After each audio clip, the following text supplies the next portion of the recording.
주님, 놀라운 말씀,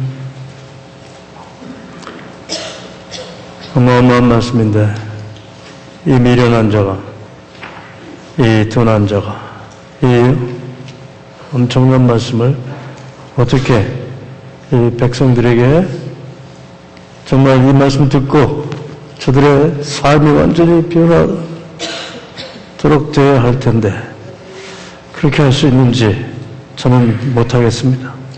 성령님, 이제 전하는 전화 듣는 우리 사배의 식구들 마음을 온전히 성령으로 충만케 하시고, 이 말씀이 저들이 복음이 되게 하시고, 참다운 은혜, 참다운 자유, 그 가운데서 천국을 그 마음속에 체험하는 복된 역사가 있게 하여 주옵소서.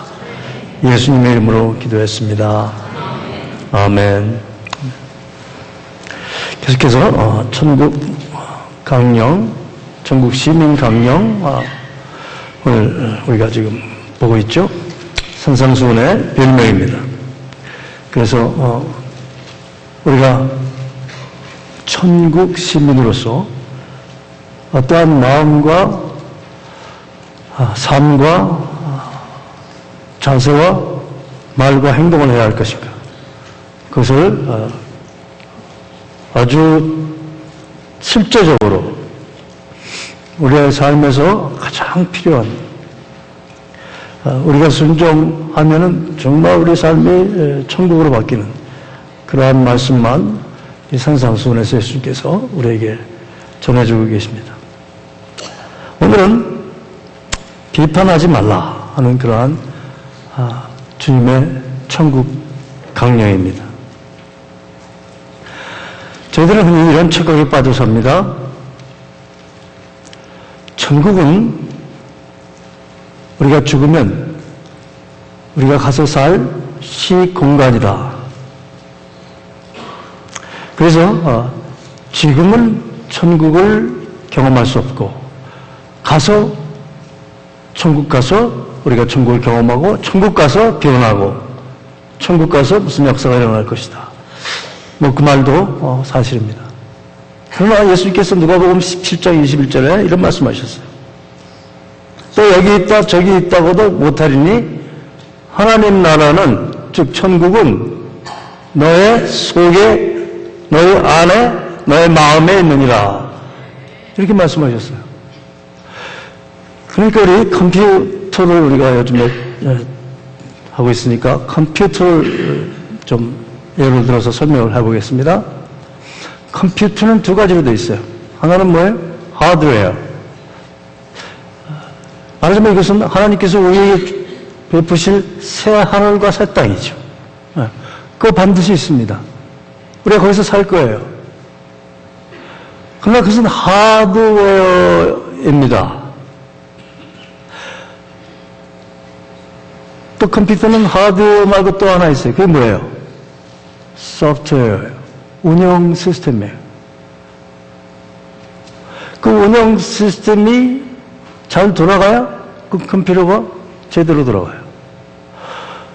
마찬가지입니다. 천국은 하드웨어뿐만 아니고, 하드웨어는 하나님이 마련해 주실 건데, 그 하드웨어에 가서 살 우리들의 마음, 이것이 하나님이 원하시는 마음으로 변하지 않고 우리가 천국을 간다면 그 천국이 아니고 지옥이에요.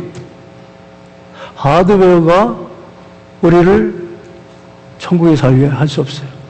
우리 마음이 먼저 천국을 알고 천국 시민으로서 합당한 마음의 변화를 받아 그 마음을 가지고 천국에 가서 살 때 그 천국이 하드웨어와 우리의 소프트웨어가 합쳐서 정말 놀라운 천국이 될 거예요.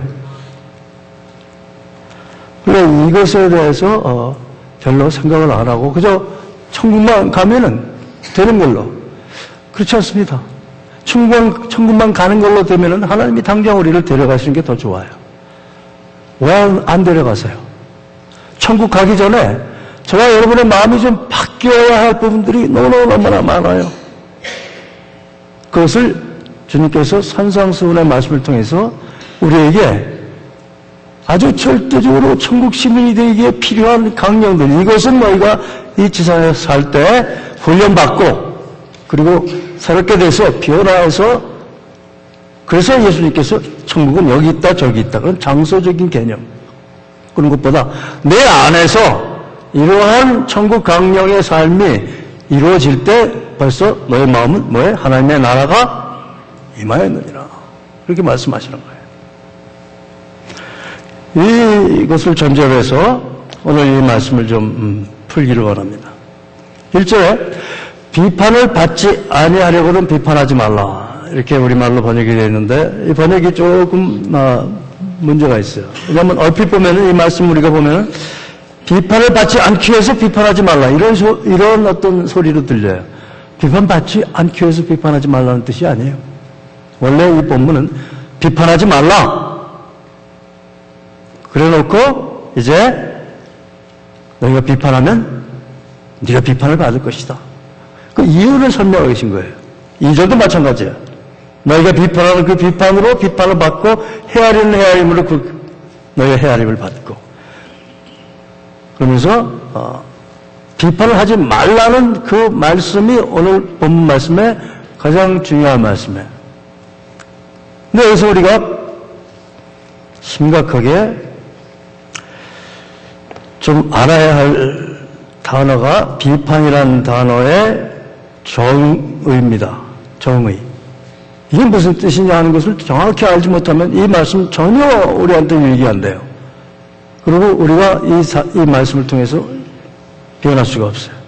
많은 경우에 이 말씀 자체를 예수님 믿는 사람이면 다 압니다. 다 알아요.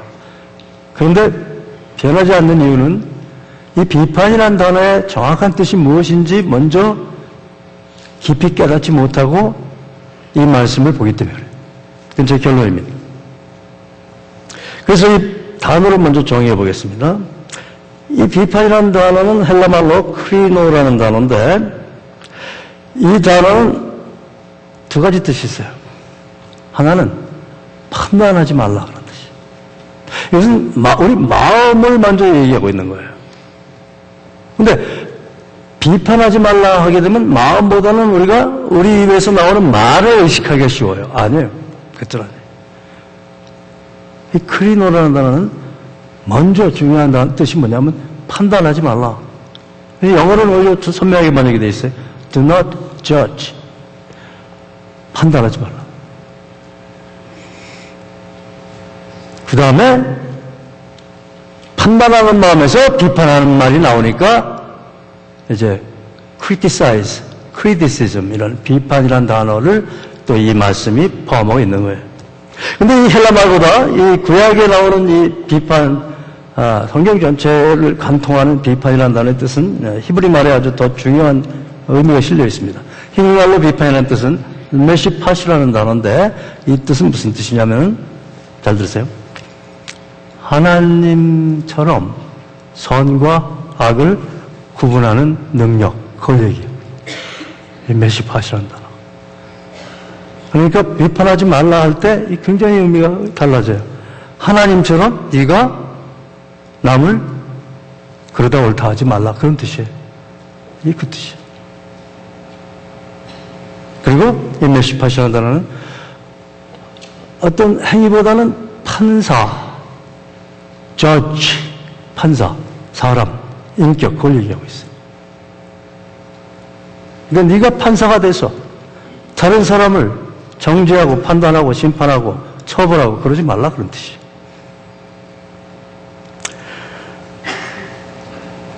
우리는 흔히 이런 표현을 찾습니다. 건설적인 비판을 해야죠. 그렇죠? 건설적인 비판이요. 오늘 이 말씀은, 예수님이 하신 말씀은 비판하지 말라는, 그래서 짚고 넘어갑니다. 건설적인 비판을 하지 말라는 말씀은 아니에요. 속으로 여러분 휴 하시는 분들이 계실 거예요. 비판해도 되는구나, 건설적으로. 그런데 잘 들으세요. 비판이라는 단어 자체는 이건 참 무서운 단어예요. 그래서 저는 예수님 믿는 사람이 건설적인 비판이라는 단어를 쓰기보다는 사랑으로 권면하는 것을 얘기하는 거예요. 사랑으로. 사랑으로 두 사람을 정말 사랑하기 때문에 내가 권면하는 것은 가해요. 그러나 건설적인 비판을 한다 하면서 많은 경우에 우리가 다른 사람에 대해서 옳다 그러다 얘기할 때 많은 경우에 그건 비판으로 되기가 10중 8구예요. 오늘 예수님께서 말씀하신 것은 그런 사랑으로 권면하는 것이 아니고 건설적인 비판을 말하는 것이 아니고 남을 정죄하고 처벌하고 그리고 내가 남 위에 군림하고 남을 지배하기 위한 비판을 말하는 거예요. 그거는 죄다 그런 뜻이에요. 그런데 유감스러운 것은 우리가 하는 비판의 거의 대부분은 다 소위 건설적인 비판을 한다고 그러면서도 대부분은 바로 이 예수님 말씀하신 이 죄악된 비판을 하고 있습니다. 우리가 그래요. 그리고 여기서 얘기하는 비판은 말로만 나오는 비판이 아니고 조금 전에 말씀드린 대로 마음을 먼저 예수님께서 얘기하고 있어요. 산상수훈의 모든 천국 강령은 먼저 마음을 타치하고 있습니다. 마음이 달라지지 않으면 뭐 어떻게 할 수가 없어요. 여기도 마찬가지예요.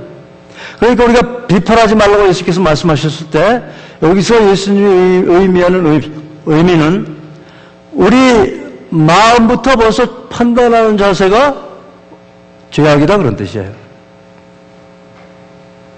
그리고 마음에서 남을 판단을 하기 시작하면 벌써 우리 눈의 눈빛이 달라집니다.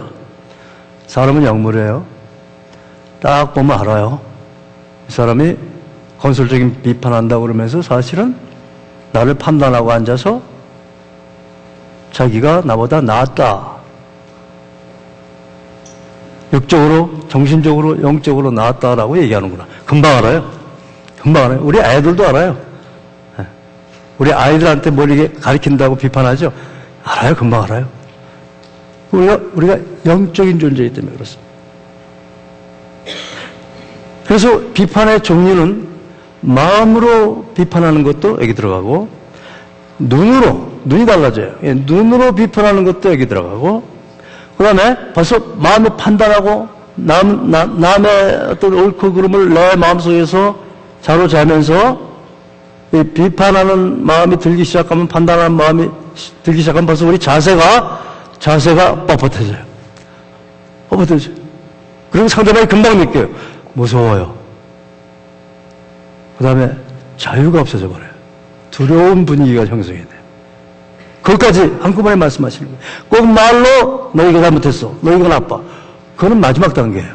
그것만을 얘기하는 비판이 아니다. 여기서 예수님 말씀하시는 비판하지 말라의 뜻은 우리의 마음에서, 우리의 눈에서, 우리의 자세에서, 우리의 입에서 나오는 모든 비판을 하지 말라 하는 뜻이에요. 무섭죠? 어떻게 이걸 안 할 수 있어? 우리가 맨날 비판을 먹고 마시고 끼고 사는데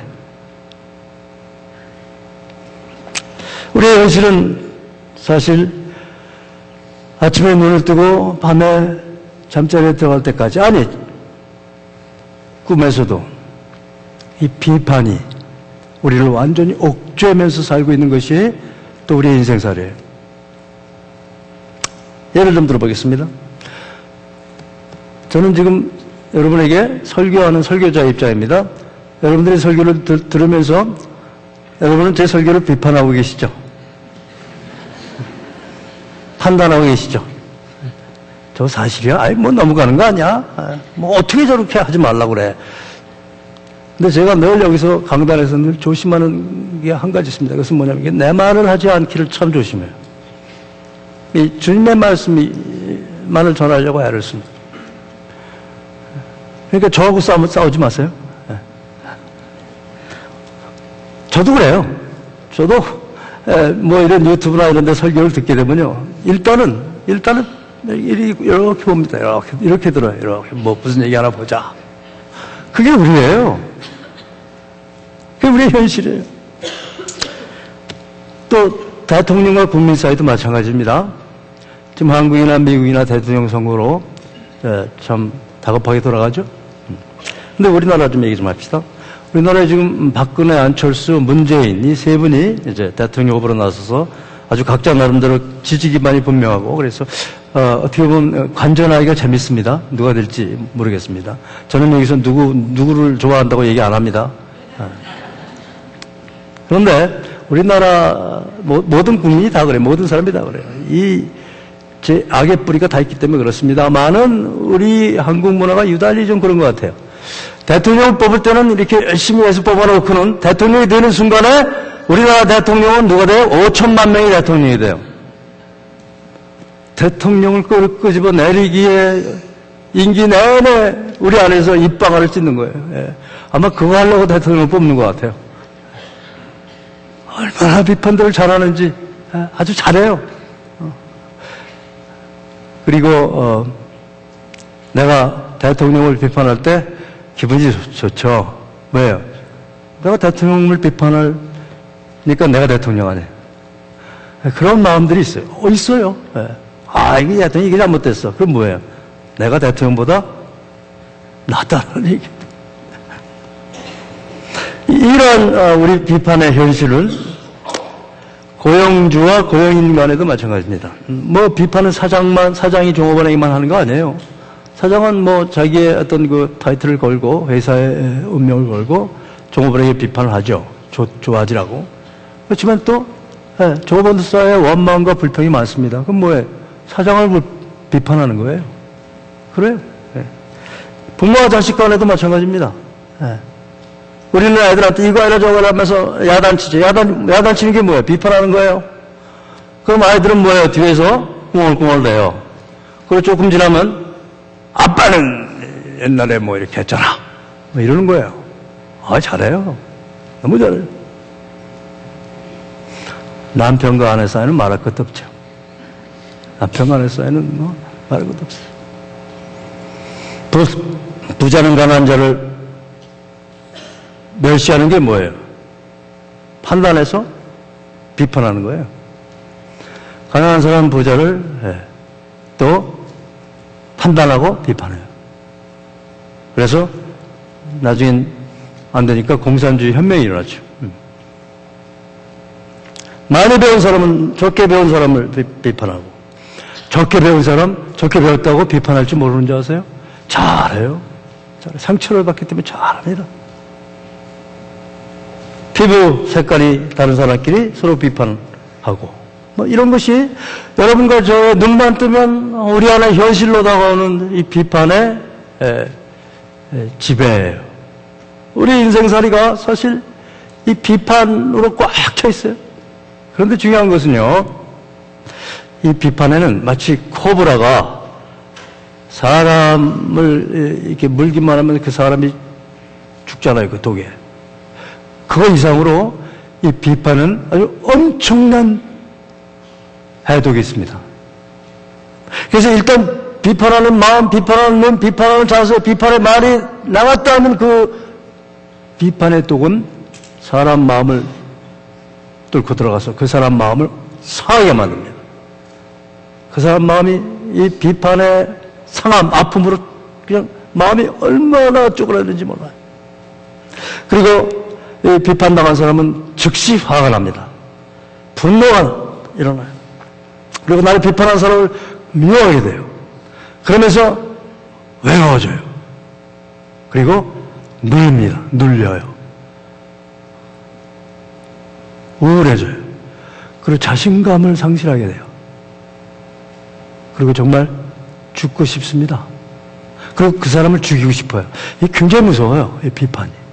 우리는 비판을 아무것도 아닌 것처럼 이렇게 늘 먹고 사니까. 먹고 마시고 우리가 하고 당하고 하니까 그래요. 그러나 사실 이것을 조금만 깊게 생각하면 내 마음이 왜 이렇게 황폐한가? 내 마음이 이렇게 왜 우울한가? 내 마음이 왜 이렇게 외로운가? 왜 이렇게 어려운가? 할 때 보면 사람들이 나에 대해서 어떻게 생각할까? 하는 그 비판 때문에 그래요. 그 비판을 당했고 또 앞으로 당할 것이고. 그리고 나서는 이 독침을 맞은 사람들은 결국 이제 관계가 끊어져 버립니다. 아무리 건설적인 비판을 했다고 해도 그 마음에 사랑이 없이 그 사랑으로 받아들일 만한 그러한 캐피탈이 없이 그러한 어떤 관계의 어떤 그 그 깊은 깊이가 없이 나 건설적인 비판이야 하고 던져버리는 그 말 한마디는 사람을 완전히 죽여버립니다. 그리고 인간관계를 죽여버려요. 남편과 아내 사이를 죽여버려요. 부모와 자녀 사이를 죽여버립니다. 사실이에요. 우리는 이렇게까지 생각을 안 해요. 그러나 사실이에요. 죽음을 가져와요. 그리고 우리의 삶을 거짓 것으로 바꿔버립니다. 척하는 삶으로 만들어버려요.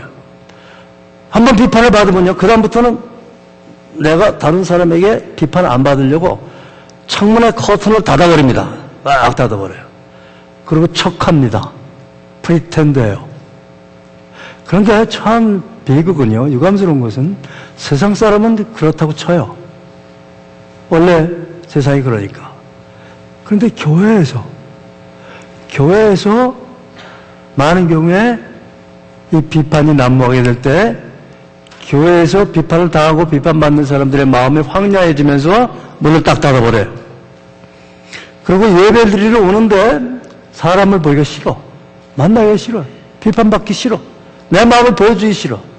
그러다 보니까 예배 시작하고 5분 후에 들어오시고 예배 끝나기 5분 전에 나가시는 분들도 가끔 계세요. 그런 분들이 그런 건 하는 건 아니고 새겨 들으시기 바랍니다. 여러분 마음을 한번 살펴보세요. 내가 왜 이렇게 예배 들어올 때 사람 보기가 싫은가? 왜 싫어요? 척하는 거 보기 싫죠? 척하는 거 보기. 그럼 나도 또 사람들과 만나면 내가 척해요. 그러니까 내 안에 죄의식이 나를 쿡 찔르는 거예요. 야, 그러니까 사람 만나지 말고 그냥 너 혼자 가 집에. 그런 거예요. 그리고 이 비판은 우리에게 분리를 가져오고 죽음을 가져오고 우리를 척하게 만들고 그러면서 우리를 싸우게 만듭니다. 싸우게 만듭니다. 우리 교회들이 왜 이렇게 깨집니까? 왜 깨져요? 깨지는 직접적인 원인은 판단하는 마음과 비판하는 행위 때문에 그래요. 그러니까 예수님께서 이 천국 강야에서 이 비판하지 말라고 말씀하신 것은 그냥 지나가다가 설교 가운데 하나 툭 집어넣으시는 게 아니란 말이에요. 우리가 천국 가서 살기 위해서 반드시 고쳐야 할 게 하나 있는데 그것은 비판하는 마음이다. 비판하는 눈이다. 비판하는 자세다. 비판하는 행위다. 이거를 여기서부터 우리가 다스려서 마음을 바꿔서 하나님의 주시는 마음으로 바꾸지 않고 천국 가서 그 마음 가지고 천국 생활하면 그 천국이 뭐가 되겠어? 이 세상하고 똑같은 세상이 되는 거예요. 자, 그러면 어떻게 하면은 비판을 안 할 수 있습니까? 이런 질문이 꼭 나와야죠. 그리고 예수님께서는 말씀하실 때 꼭 대답을 주십니다. 오늘도 마찬가지. 우리들이 그걸 잘 모르는 것뿐이죠. 오늘도 대답을 아주 분명히 주세요. 그래서 지금부터 제가 말씀드린 이 비판을 하지 않는 방법 4가지를 제가 소개해드리는 것이 아니고 이 본문 말씀의 4가지를 제가 깨닫고 여러분에게 소개해드리는 거니까 마음에 깊이 새기시기 바랍니다. 그리고 실천하셔야 돼요. 실천하셔야. 이것은 아주 굉장히 중요한 문제입니다. 어떤 사람이 크리스천으로서 천국의 삶을 누리느냐 안 누리느냐에 아주 근본적인 그 바로미터가 바로 이거예요. 첫째, 비판하지 않으려면 비판을 성경적으로 제대로 깨달으셔야 돼요. 제가 말씀드린 대로 구체적으로 뭐 하는 일이냐 이것을 이해하셔야 돼요. 이것을 깨달으셔야 돼요. 그걸 믿으셔야 돼요. 성경적으로 비판을 깨닫고 그리고 믿고 사시지 않으면 우리가 계속 비판해요. 세상적인 비판을 가지고 비판할 수밖에 없어요. 그럼 성경적인 비판에 대한 이해는 뭐냐? 이거예요. 창세기 3장 5절에 사단이 너 이것을 먹으면 내 눈이 밝아 뭐예요? 선악을 아는 일에 누구같이 돼요? 하나님과 같이 된다. 그러니까 이 판단, 비판은 바로 죄의 뿌리라는 거예요. 네. 죄의 뿌리라는 거예요. 싸가지, 너 이거 먹으면 선악을 아는 일, 그러니까 판사가 된다는 얘기예요. 그런데 하나님, 선악을 아는 일에 하나님과 같이 돼. 그러니까 먹어봐 그런 거예요. 그래서 그 열매를 따먹은 우리는 그때부터 우리 마음속에 남을 비판당하고 남을 비판하는 게 너무나 우리의 자연스러운 성품이 되어버린 거예요. 이걸 깨달아야 돼요.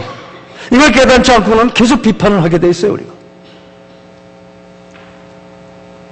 조금 더 확실히 얘기하자면 비판하는 일은 교만의 죄를 범하는 것이다. 이게 성경적인 비판에 대한 이해예요. 내 입에서, 내 마음에서, 내 눈에서, 내 자세에서 남이 옳다 그러다 하면서 그 사람을 정죄하고 그 사람을 내치고 그 사람을 판단하고 그 사람을 제껴버리면 나는 내가 하나님이 돼서 그 사람을 판단한 교만의 죄를 범한 것이다. 그것이 성경의 가르침이에요. 성경의 가르침. 이게 무서운 거예요, 비판이. 우리는 성경적으로 이 비판이 이렇게 엄청난 무서운 죄인 줄 모르고 살았죠. 그래서 죄를 그렇게 쉽게 짓는 거예요. 우리는 남을 죽인다. 굉장한 죄죠. 가늠한다. 굉장한 죄죠. 그거는 굉장한 죄로 치면서 그러나 하나님께서 더 흉측하게 죄악의 근본으로 여기시는 이 교만의 죄는 비판이라는 행위를 통해서 매일매일 밥 먹듯이 범하면서 그건 죄같이 여기지 않는 우리의 이 인테그리티 없는 신앙이 우리의 근본적인 문제라 이겁니다. 근데 그것은 많은 게 성경을 제대로 깨닫지 못해서 그래요. 알지 못해서 그래요. 남을 비판하는 것은 교만의 죄를 범하는 것이고 내가 하나님이 되어 다른 사람의 옳고 그름을 판단하면서 그 사람을 정죄해버리면 하나님께서 제일 싫어하는 악인이 되는 거예요. 그러고도 비판하시겠어요? 그러고도 비판하실래요? 그러니까 이 비판은 예수 믿는 사람이 선을 딱 그고 내가 살인 안 하기로 작정한 것처럼 내가 도박 안 하기로 작정한 것처럼 그보다 더 철저하게 지켜야 할 천국 강령이라는 말씀입니다. 말씀. 두 번째, 비판하지 않으려면 여러분이 분별과 비판의 차이를 정확히 아셔야 돼요. 그렇게 돼야 비판을 하지 않습니다.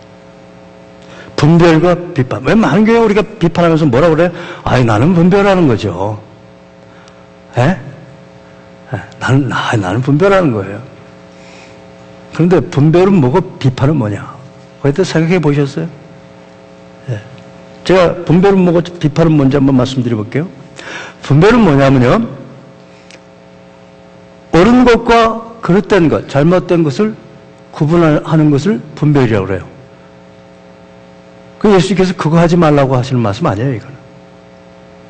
분별은 무엇이 옳고 무엇이 그런 것을 구분할 줄 알아야 돼요. 그게 분별이에요. 그런데 판단은 유보하는 거예요. 최종적인 판단은 누가 해요? 하나님이 하신다, 이거죠. 하나님이 하신다. 그리고 분별은 상대방에게 어떤 내가 볼 때 좀 그러, 저건 옳지 않아. 그런 생각이 들었을 때도, 그렇게 분별을 했을 때도, 그런데 그럴 만한 이유가 있을 거야. 이게 분별하는 사람의 자세. 영어로 이 영미 문화권이 지금은 점점 쇠락해 가고 있지만 복음 문화권입니다. 그래서 이 언어 가운데 이 복음의 은혜가 표현되는 언어들이 많아요. 그 중에 하나가 이겁니다. Hey, let's give him the benefit of doubt. 이 표현을 써요. benefit of doubt. 이런 표현 자주 써요. 여러분 미국 사람들하고 이렇게 하다 보면 이 사람들이 이렇게 보다가도 Hey, let's give him the benefit of doubt. 이게 무슨 얘기냐면요. 아마 우리가 이해 못하는 무슨 이유가 있나 봐. 판단을 유보하고 그냥 좋게 봐주자. 그런 거예요. 그게 분별이에요. 그러면 비판은 뭐냐? 비판은 반대죠. 그 분별을 좀 설명하면서 얘기를 좀 제가 은혜 받은 말씀이기 때문에 좀 전합니다. 제가 10여 년 전에 윌로 크릭 갔다가 빌 하이번 목사님의 그 설교를 한번 들은 적이 있어요. 근데 그분은 설교 준비를 어디서 하냐 하면 월요일 날 다음 주 설교를 버거킹에서 새벽에 합니다. 왜 그러냐? 월요일 날 새벽에 버거킹에 밥 먹으러 들어온 사람 없대요. 거기 앉아가지고 열심히 설교 준비하면 이제 일주일이 편한 거죠, 그분이. 근데 어느 날 설교 준비를 한참 하고 있는데 추럭이 쫙 들어오더래요. 그 추럭에서 이제 그 추럭 드라이버가 내리는데 추럭 드라이버들이 건장하잖아요. 오락부락하고 그런 사람들이 많잖아요. 다 그런 건 아니고. 예. 근데 딱 문을 기세 좋게 열고 들어와서는 자기를 꽉 째려보는 거예요. 빌 하이번 목사님을. 험상궂은 얼굴로 쫙 째려보는 거예요. 눈으로. 그러니까 처음에는 이 사람이 왜 그러나? 그러다가 한참 째려봐요. 그러니까 어때요? 속에서. 목사지만 왜 이래 이거? 그래가지고 이제 주먹이 이렇게 그분 조그만 사람이에요. 그렇지만 깡은 있어요. 그래서 주먹이 이렇게 하면서 왜 이래? 그러면서 이제 이렇게 일어나려고 그러는데 갑자기 이 사람이 휙 돌이키더니 그 버거킹 그 종업원한테 저 메뉴 넘버 1 좀 주세요 그러더래요. 그러니까 빌 하이번 목사님이 앉아서 설교 준비하는 바로 위에 메뉴판이 붙어 있었다고요. 메뉴판. 그러니까 여러분과 제가 분별을 한다고 그러고 비판을 한다고 그럴 때 모든 상황을 다 알고 그리고 분별하고 비판할 수 없어요, 우리는. 우리는 빙산의 일감만 보고 판단하는 거예요. 그리고 저건 옳아, 저건 나빠. 그러니까 저 사람은 사귀지 말아야 돼. 그러면서 쏩니다. 예, 날카로운 말로 쏘아요. 그런 살인하는 거예요. 근데 우리가 얼마나 그런 죄를 많이 범해요. 알면 얼마나 알아요. 그러니까 오케이. 내가 이해하지 못하는 것이 분명히 있을 거야. 저런 짓을 하는 거 보면. 그러니까 let's give him the benefit of doubt. 그러는 거예요. 무슨 이유가 있겠지. 에? 판단하지 말고 요구하죠. 그게 분별하는 거예요. 그럼 비판은 뭐냐? 그 반대죠. 옳은 것과 잘못된 것, 그런 것을 하나님이 되어 구분하는 거. 이게 비판이에요. 이게 창세기 3장 5절이에요. 내가 판사가 돼버리는 거예요. 다 알지도 못하면서. 하나님은 다 아시니까 판사하셔야 돼요. 그렇지만 나는 하나님이 아니에요. 그러니까 우리가 얘기하는 비판은 항상 독이 들어가가지고 사람을 죽이게 마련인 것입니다. 그게.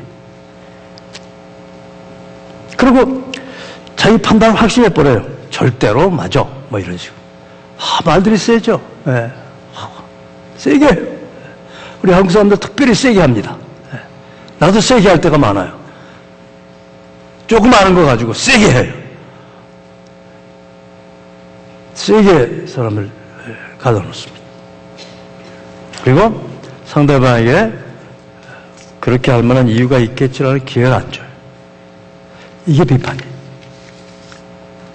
그러니까 여러분이 난 분별하는 거야 하면서 제가 소개해드린 이 크라이테리어, 이 기준에 여러분이 한번 대입해 보세요. 얼마나 이 기준에 맞게 비판하세요? 아니죠, 많은 경우 아니죠. 네. 그래서 그러한 우리의 비판 때문에 교회 안팎으로 우리 마음들이 막 무너져 내리고 우리 마음이 완전히 황폐되고 이 안에 생명이 자라지 못하고 두려움과 외로움과 슬픔과 아픔만 있어서 마음을 굳게 닫고 안 열고 척하고 그러다 보니까 이게 무슨 하나님의 나라예요. 그럼 어떻게 천국에 가요? 이 말씀이 보통 말씀이 아니에요. 세 번째, 어떻게 하면 우리가 비판 안 할 수 있는가? 3절 4절에 있는 말씀을 제가 이렇게 정리해 봤습니다. 내게는 엄격하고 상대방에게는 관대하여야 한다. 다시 말씀드립니다. 비판을 안 하려면 내게는 엄격하고 상대방에게는 관대해야 해요. 예수님이 오늘 그렇게 하셨어요. 어찌하여 형제의 눈 속에 있는 티는 보고 내 눈 속에 있는 들보는 깨닫지 못하느냐. 이것은 무슨 말씀이냐면요. 여기서 티라는 것은 조그만 점이 아니고 이 나무에 조그만 가지들이에요. 투익이라고 하죠. 투익. 조그만 가지들이에요. 형제의 눈 속에 그 투익은 볼 줄 알면서 내 눈에 들보, 대들보, 큰 나무 줄기 그거는 보지 못하느냐 이거예요. 그건 무슨 얘기? 내가 나한테는 아주 관대하고 다른 사람한테는 아주 엄격하다 이거예요. 그 얘기입니다. 그래서 흔히 어떤 사람이 이렇게 교만해 보이죠? 여러분 눈에. 그럼 누가 교만한 거예요? 내가 교만한 거예요. 그래서 그 사람이 교만해 보이는 거예요.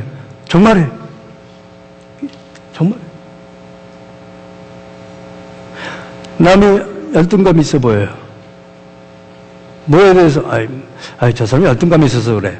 그런데 그렇게 판단하는 당신은 어때요? 똑같은 열등감이 있는 거예요. 내 눈에 들보가 있으니까 그게 쉽게 보이는 거예요.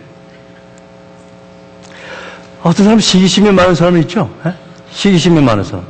우리 자매분들 중에서 특히 그런 분이 우리 교회는 없고 있어요. 근데 그 남이 시기심 많은 거 보면 못 봐, 그냥. 그래서 쟤는 뭐, 시기심이 굉장히 많아. 그러는 사람이 믿으세요? 더 시기심이 있는 거예요. 내 안에 들보가 있는 거예요. 남이 척하면서 다니는 것이 눈에 잘 띄죠? 그럼 내가 척하고 다니기 때문에 그래요. 그래서 이 5절 말씀에 외식하는 자여 먼저 내 눈 속에서 들보를 빼라. 그 후에야 밝히 보고 형제의 눈 속에서 티를 빼리라 하는 말씀의 의미는 상대방에게서 나를 보라 이거예요. 나. 상대방에서 나를 보고 나에게는 엄격하고 상대방에게는 관대하라. 그런 뜻이에요. 네. 이 뜻이에요. 은혜를 얘기하는 겁니다. 네 번째로 어떻게 하면은 비판하지 않을 수 있는가. 6절 말씀에 거룩한 것을 개에게 주지 말며 너의 진주를 돼지 앞에 던지지 말라. 그들이 그것을 발로 밟고 돌이켜 너희를 찢어 상하게 할까 염려하라. 이 말씀을 가지고 성경학자들 사이에 이론이 많습니다. 이 말씀 6절은 여기에 해당되는 말씀이 아니고 그냥 산상수훈 중에 하나의 예수님이 하신 말씀인데 들어갈 데가 없으니까 마태가 여기다 집어넣은 거야 이렇게 가리키는 그러한 사람들이 많습니다.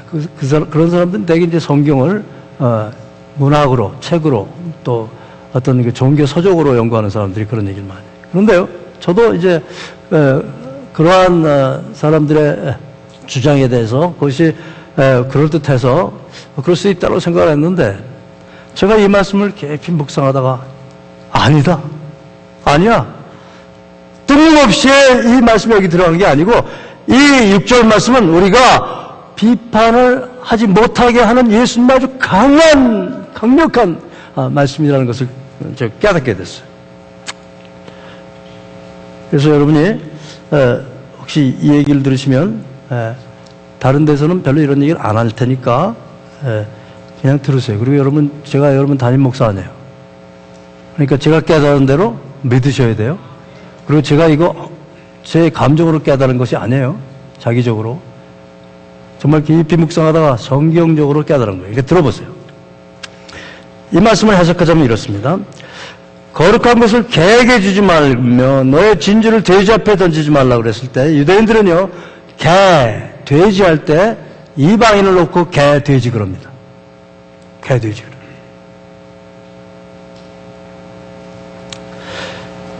그러니까 거룩한 것을 개에게 주지 말며 너의 진주를 돼지 앞에 던지지 말라 하는 예수님의 말씀은 뭐냐면 여기서 거룩한 것은 또 진주는 같은 것을 얘기합니다. 그렇죠? 거룩한 것, 곧 진주 같은 것 그런 뜻이에요. 근데 이것은 뭐냐면요 저 십자가의 보혈의 은혜 이거예요.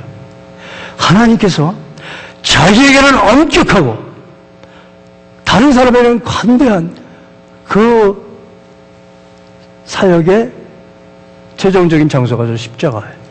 여러분 저 십자가에서 예수님의 맨 마지막에 하신 말씀이 뭐예요? 아버지여, 저들이 하는 짓을 저들이 모르니 저들의 죄를 용서해 주옵소서. 그리고 자기가 모든 죄인의 대명사가 돼서 그 죄를 다 짊어지고 내 탓이다 하면서 죽으신 게 십자가요. 그 죽으시면서 흘리신 그 보혈의 피가 여러분과 저를 해방시킨 거예요. 구원한 거예요. 이것이 거룩한 것이에요. 그래서 저는 이것을 은혜라고 봅니다. 은혜를 개에게 주지 말고 은혜를 돼지에게 주지 말라. 그런 뜻이에요. 보혈은 뭐예요? 죄를 위해서 대신 심판받으신 그리스도의 피예요. 보혈은 뭐예요? 보혈은 율법으로 저주받은 영혼을 살리는 은혜의 능력이에요. 보혈이. 율법으로 저주받은. 보세요. 자, 활이 있고 화살이 있어요. 율법은 뭐냐면요, 활이에요. 활. 비판은요, 화살이에요. 그래서 율법을 모태로 하고, 그리고 다른 사람이 잘못됐고 선악을 구별해가지고 하나님이 돼서 정조준에서 쏩니다. 잘못했어. 씁니다. 말로 비판이 딱 갑니다. 그 비판의 화살이 우리 가슴에 다 꽂히죠. 그게 종교생활이고, 그게 유대교의 생활이었고, 그게 바리새인들의 신앙 모습이었고, 그게 현대교회의 많은 보혈의 은혜를 잊어버린, 복음의 은혜를 잊어버린, 십자가의 공로를 잊어버린, 율법적으로만 신앙생활하는 현대판 바리새인들의 모습이에요. 이들은 항상 화를 가지고 다녀요. 알긴 많이 알아요. 율법을 많이 알아요. 그리고 항상 장전하고 다녀요. 누가 잘하고 잘못했냐. 그 하나님이 돼요. 저 사람 저거 잘못했어. 딱 겨누겠다 쏩니다. 독이 들어간 화살을 쏴서 사람을 죽여버려요. 그런 것을 예수님께서 베드로후서 성경은 2장 28절에 이렇게 표현하고 있습니다. 개가 그 토하였던 곳에 돌아가고 돼지가 씻었다가 더러운 구덩이에 돌아 누웠다 하는 말이 응하니라. 개가 토했는데 우리가 이방인이었어요. 근데 하나님의 보혈의 은혜를 깨닫게 됐어요. 그때부터 우리는 천국 시민으로서 나에게는 엄격하고 다른 사람에게는 간대해야 되는데, 그래서 우리가 이제 그걸 다 토해버렸어요. 그런데 은혜가 점점 없어져 버리니까 다시 그 토한 것을 먹기 시작하는 거예요. 그 더러운 것을 다시 먹기 시작하는 거예요. 그래서 그 율법을 다시 자기 신앙생활의 지주로 삼고, 눈에는 항상 눈을 부라리고 다른 사람이 잘하고 있는 거 잘못하고 있는 것만 보여요. 그리고 쏩니다. 그러다 보니까 교회들이 여기서 꽈당, 저기서 그냥 찢어지는 소리, 또 가정 깨지는 소리. 예수님 믿는 사람도 가정 얘기하는 거예요. 예수님께서 하신 이 말씀이 이렇게 심각한 의미가 있는 겁니다. 거룩한 것, 너희가 은혜 받았는데 은혜 받은 사람이 어떻게 다시 율법을 주장하냐. 왜냐하면 비판은 율법에서 나온 것이기 때문에. 우리 예수 믿는 사람은 저 은혜 가운데서 사는 사람이죠. 그러니까 이런 얘기하면 그러면 뭐 거룩이 없어지지 않습니까? 그건 여러분 책임 아니에요. 하나님의 책임이지. 네? 내가 비판하려면 마치 저 사람이 잘못될 것 같아. 천만에요. 그 사람이 잘못하고 잘하고는 나중에 하나님이 심판하실 거예요. 하나님이 만약에 우리가 잘못한 대로만 심판하시면 저는 뼈도 못 치려요. 여기 서 있지도 못해요. 복음이 뭡니까? 은혜가 뭐예요?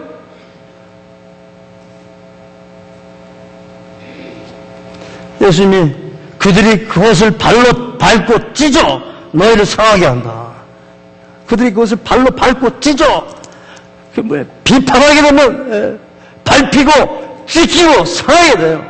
상한 심령으로 종교에 얽매여서 그냥 어쩔 수 없이 이거 지키지 않으면 지옥 갈 것 같으니까.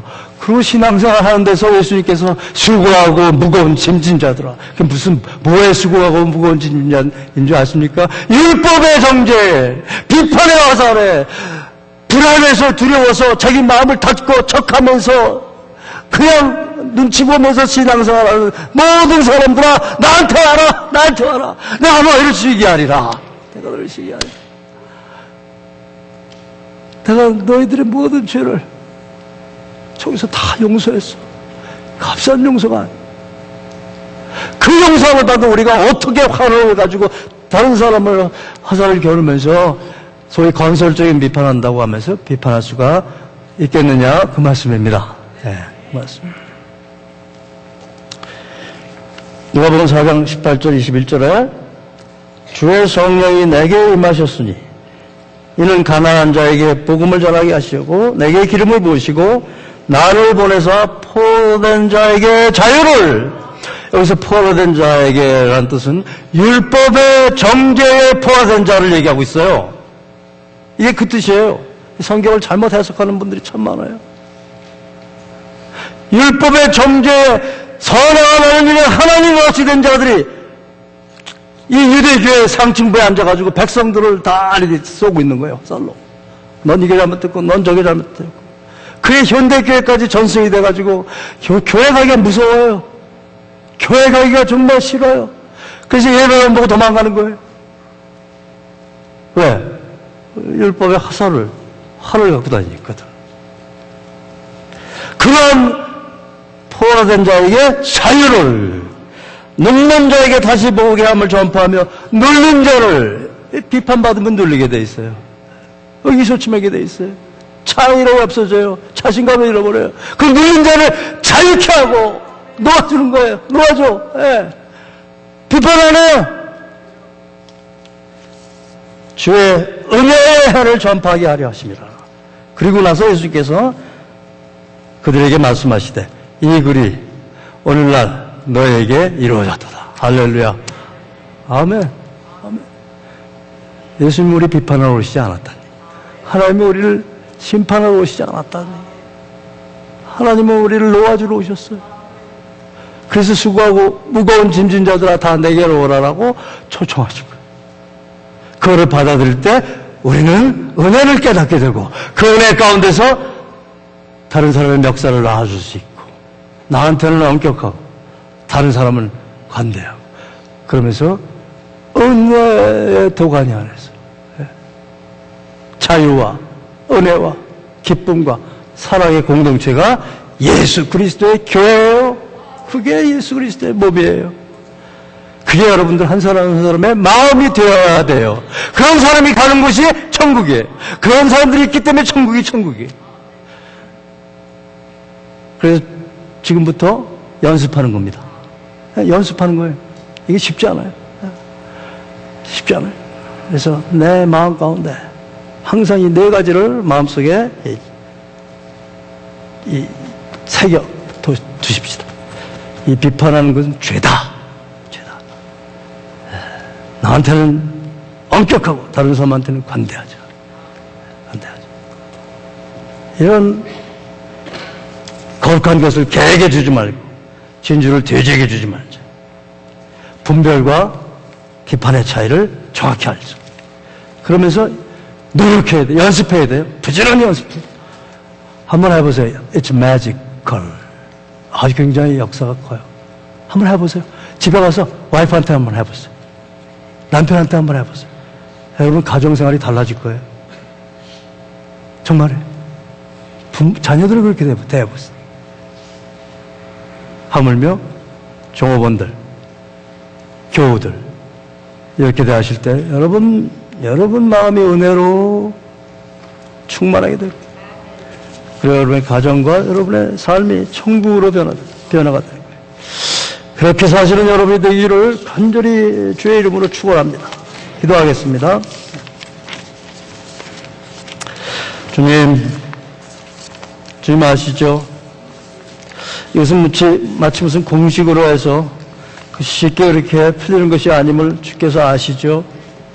주님, 우리가 천국 시민이 되기 전에 이 땅에서 부단히 이 주님께서 오늘 주신 원리들을 실천하게 하셔서 내 마음이 토하였던 곳에 다시 돌아가지 않게 도와주시고 내가 더러워서 떠났던 그 우리로 다시 돌아가지 않게 도와주시기를 원합니다. 그래서 참 하나님의 백성들로 은혜가 가득 찬 마음, 남에게 은혜를 베푸는 마음, 천국이 우리들의 심령과 교회에서 온전히 이루어지게 하여 주옵소서. 예수님의 이름으로 기도했습니다. 아멘.